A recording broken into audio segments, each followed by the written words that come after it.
you guys? Happy Monday.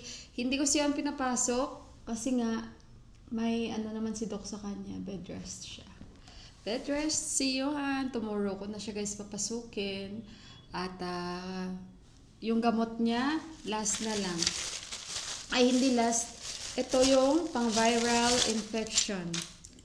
Yan, nabigay ni Doc. So, twice a day. So, bali may 2 days pa siya. Tapos na siya sa kanyang 3 days na gamot sa ubo. Night lang ito na binigay niya. And yung pang-allergy niya for 5 days. Ayan, so mayroon pang 2 days. May extra pa na. Then yung paracetamol na bigay ni Doc, for 2 days lang yon ang bigay niya. So tamang-tama. And, ayun. Alam niyo guys, okay yan ang doktor na pinapacheck upan ko kayuhan pag may mga ganito na hindi maganda yung panahon namin, pag may mga viral infection. Nung last, ganun din, na dinala ko sa kanya si Johan, I think ubo yun. Yun, gumaling din agad si Johan. Tapos ito, okay yung mga gamot na bigay niya guys. Alam niyo ba, si Ante, may balak akong bisitahan yan kasi nga, nung isang araw sinabihan niya ako bakit daw di ako pumunta doon o di pumupunta sa kanila. Nakwento ko ba sa inyo?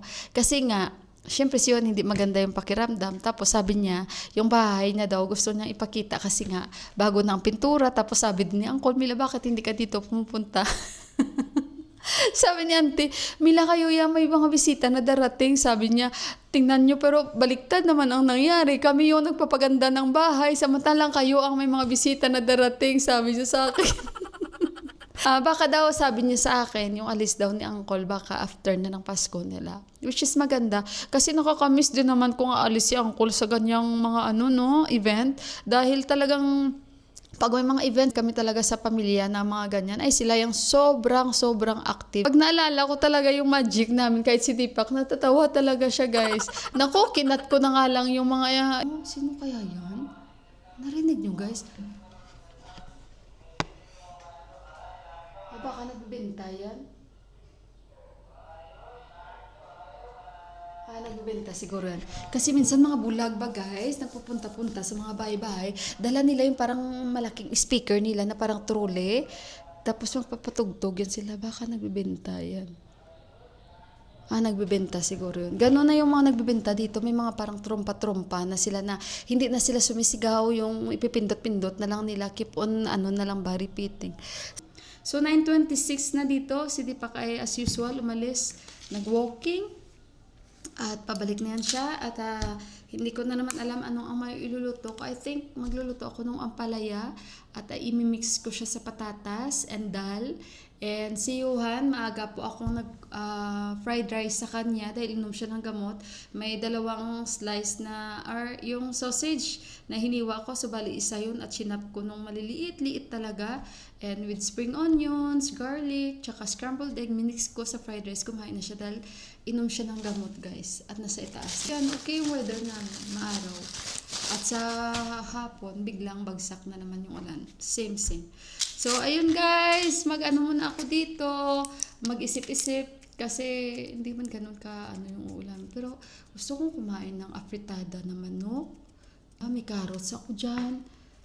Diba, bili kaya ako ng green pepper. Ayan. At meron pa kasi akong tomato sauce na bigay ni Inday Nening. Yung half, nilagay ko siya sa mug. At kinover ko siya ng cling wrap. Guys, nakikita nyo yan? Minomonitor ni Deepak yung kanyang walking only. Running no. Running and walking. Nakikita nyo doon guys kung saan tayo naakyat na nagapang kami. Diyan siya paakyat pababa siya guys. May stairs doon nung pababa na tayo na may mga unggoy. Ayan yung kanyang yung kanyang ba yan? Morning walk, elevation, distance, tsaka pace. Kilometer, millimeter, and kilometer. Yan guys. Minomonitor niya kasi yan lahat. Pati heart rate niya.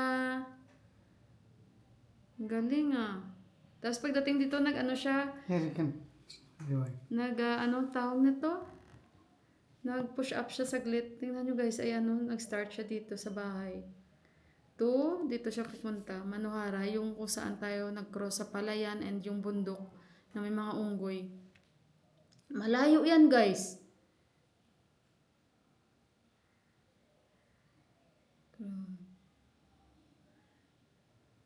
From where the stairs up. Ito yung And stairs. Sa stairs yan, guys. Yung may mga unggoy na alala nyo sa video. Akyat baba siya sa stairs.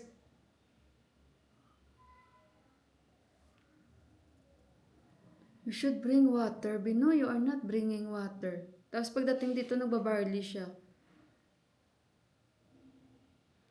Ang taas kaya niyan. In the result, how much elevation? Be? 1,300. Ay la. Yan. Okay, good job. Wait, there. Yan na, pauwi na siya. Like how many hours? So you go 6 o'clock? Wait. Ta-dan! How much? Wait, we have to focus. 12.9 kilometers. Average 13.36 kilometer, elevation 404 meter or millimeter? Meter what? Millimeter. Magician ka, magician. Ayan yung Barley. You're a great magician. Naisahan mo ako, ha? Concentrate, don't laugh. Kasi si Johan ba, although nakakain na siya ng fried rice, pero syempre bata, baka bigla sabihin, Mama, I'm hungry. So at least may kasi maaga pa siya nag-breakfast. At least makakain siya. Bili muna ako ng manok. Kunti lang na manok. Kasi hindi man to kakain. You want to eat chicken?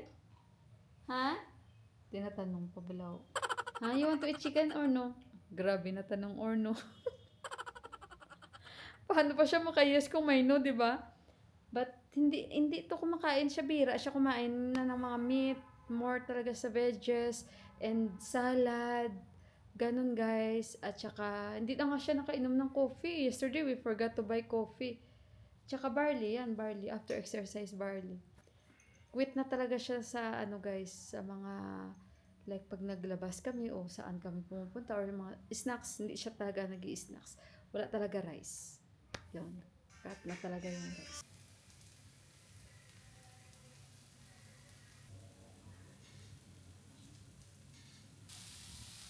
Okay, guys. Magandang hapon. Pasensya na kayo na busy ako. Parang nasa dito na lang tayo. Ayan. Gawa ako ng siopaw. 18 pieces. 19. Hindi na nag-20 This time dinamihan ko na yung tinapay. Dinamihan. Pinapalan ko konti. Kaya medyo malaki yung siopaw namin.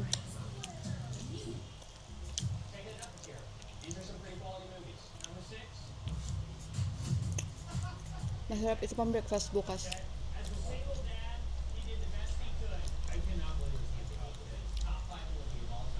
Sabi ko kasi kay Johan, this time anak, lakihan ko yung tinapay, lakihan ko yung siopaw. Kasi maliliit lang yung gawa ko. Tapos kapalan ko konti. May mga nagawa ako, konti lang yung feeling, tapos more tinapay. So mas masarap ganito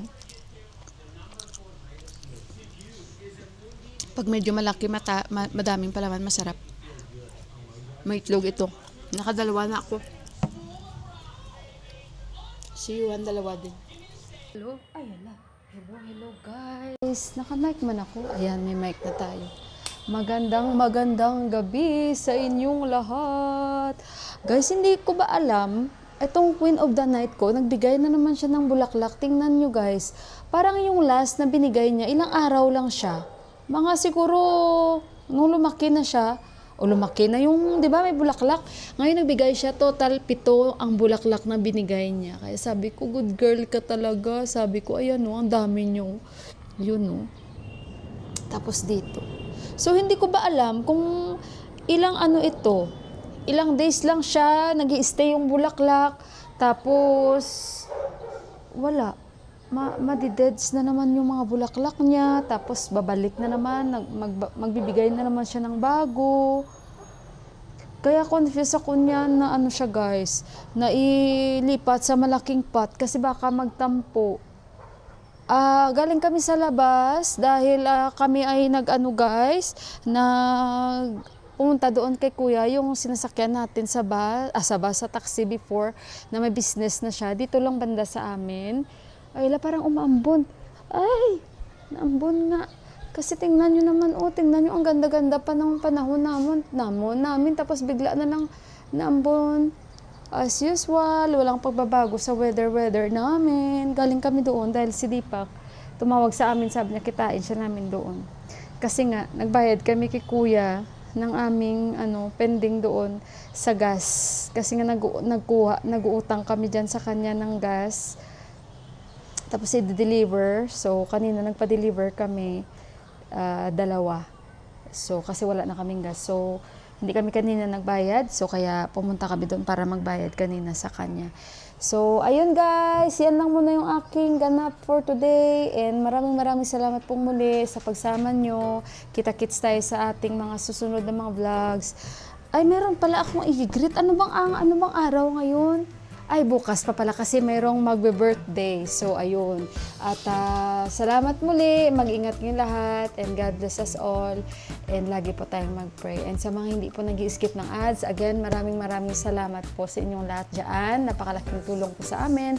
And sa mga hindi pa po nakapag-subscribe ng aking channel, baka wish nyo lang, i-click nyo lang po lang button para ma-update po kayo pag may bago po akong uploads. And salamat sa laging pagbibigay oras, sa pagbibigay ng comments, and pagbibigay likes ng mga videos ko. Thank you guys. Good night. Bye-bye.